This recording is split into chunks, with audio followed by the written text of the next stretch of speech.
to you with all my love.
intense than starting over. If you deleted your homework the day before it was due, as I have, or if you left your wallet at home and you have to go back after spending an hour in the commute. If you won some money at the casino and then put all your winnings on red but it came up black. If you got your best shirt dry cleaned before a wedding and then immediately dropped food on it. If you won an argument with a friend and then later discovered that they just returned to their original food. Starting over is harder than starting up. If you're not ready for that, like if you've already had a bad day, then what you're about to go through might be too much. Feel free to go away and come back. I'll be here. Alright, thanks for coming with me on this trip. I'll understand if you have to take a break at any point. Just find a safe place to stop and quit the game. Don't worry, I'll save your progress, always, even your mistakes. This game is a homage to a free game that came out in 2002, titled Sexy Hiking. The author of that game was Jazor, a mysterious Czech designer who was known at the time as the father of B games. And B games are rough assemblages of found objects. Designers slap them together very quickly and freely, and they're often too rough and unfriendly to gain much of a following. They're built more for the joy of building them than as polished products. In a certain way, Sexy Hiking is the perfect embodiment of a B game. It's built almost entirely out of found and recycled parts, and it's one of the most unusual and unfriendly games of its time. In it, your task is simply to drag yourself up a mountain with a hammer. That act of climbing, in the digital world or in real life, has certain essential properties that give the game its flavor. No amount of forward progress is guaranteed. Some cliffs are too sheer or too slippery, and the player is constantly, unremittingly in danger of falling and losing everything. Anyway, when you start Sexy Hiking, you're standing next to this dead tree that blocks the way to the entire rest of the game. It might take you an hour to get over that tree. A lot of people never got past it. You prod and you poke at it, exploring the limits of your reach and your strength, trying to find a way up and over. And there's a sense of truth in that lack of compromise. Most obstacles in video game worlds are fake. You can be completely confident in your ability to get through them once you have the correct method or the correct equipment or just by spending enough time. In that sense, every pixelated obstacle in Sexy Hiking is real.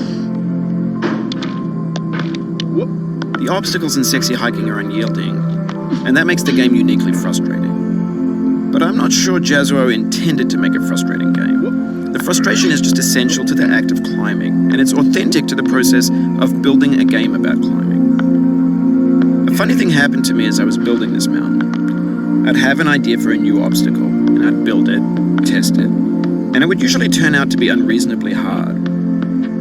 But I couldn't bring myself to make it easier. It already felt like my inability to get past the new obstacle was my fault as a player rather than as a builder. Imaginary mountains build themselves from our efforts to climb them, and it's our repeated attempts to reach the summit that turns those mountains into something real. When you're building a video game world, you're building with ideas, and that can be like working with quickset cement. You mold your ideas into a certain shape that can be played with, and in the process of playing with them, they begin to harden and set until they're immutable, like rock. And at that point, you can't change the world, not without breaking it into pieces and starting fresh with new ideas. For years now, people have been predicting that games would soon be made out of prefabricated objects, bought in a store and assembled into a world. And for the most part, that hasn't happened, because the objects in the stores are trash. I don't mean they look bad or that they're badly made, although a lot of them are. I mean they're trash in the way that food becomes trash as soon as you put it in the sink. Things are made to be consumed and used in a certain context, and once the moment is gone, they transform into garbage. In the context of technology, those moments pass by in seconds. Over time, we've poured more and more refuse into this vast digital landfill that we call the internet. It now vastly outnumbers and outweighs the things that are fresh and untainted and unused. When everything around us is cultural trash, trash becomes the new medium, the lingua franca of the digital age. And you can build culture out of trash, but only trash culture. B games, B movies, B music, B philosophy. Maybe this is what digital culture is. A monstrous mountain of trash, the ash heap of creativity's fountain. A landfill with everything we ever thought of in it. Grand, infinite, and unsorted. There's 3D models of breakfast, Gen X's fanfic novels, scan magazines, green screen Shia LaBeouf, banned stuff scenes on Live League.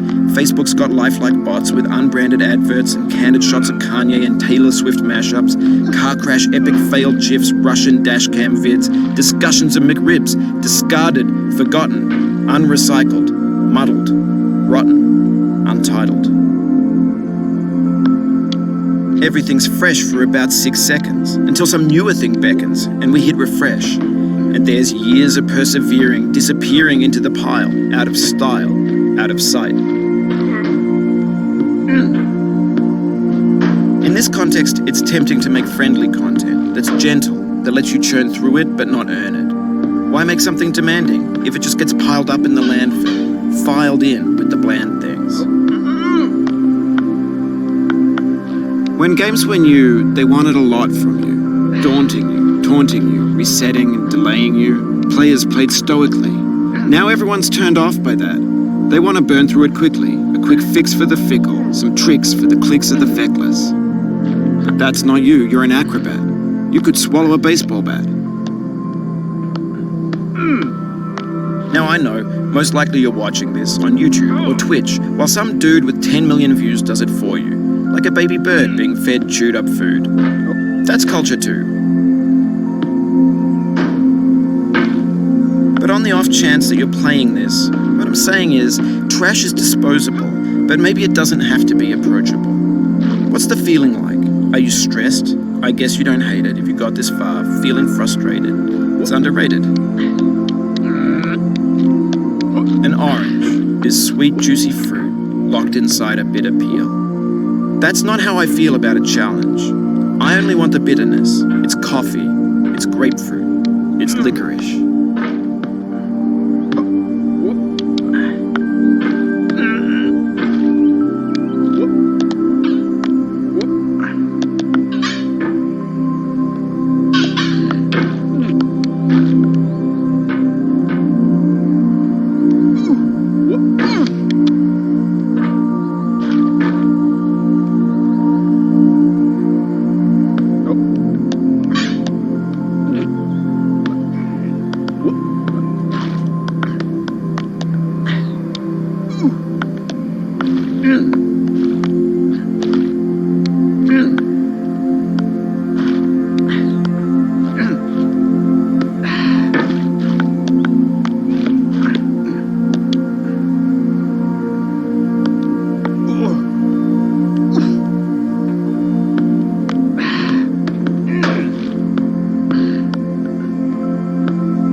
That's a deep frustration, a real punch in the gut.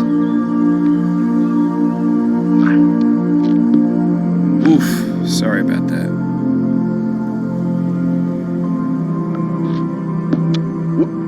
Oh, it happened again. Keep on trying, don't let it get to you.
This thing that we call failure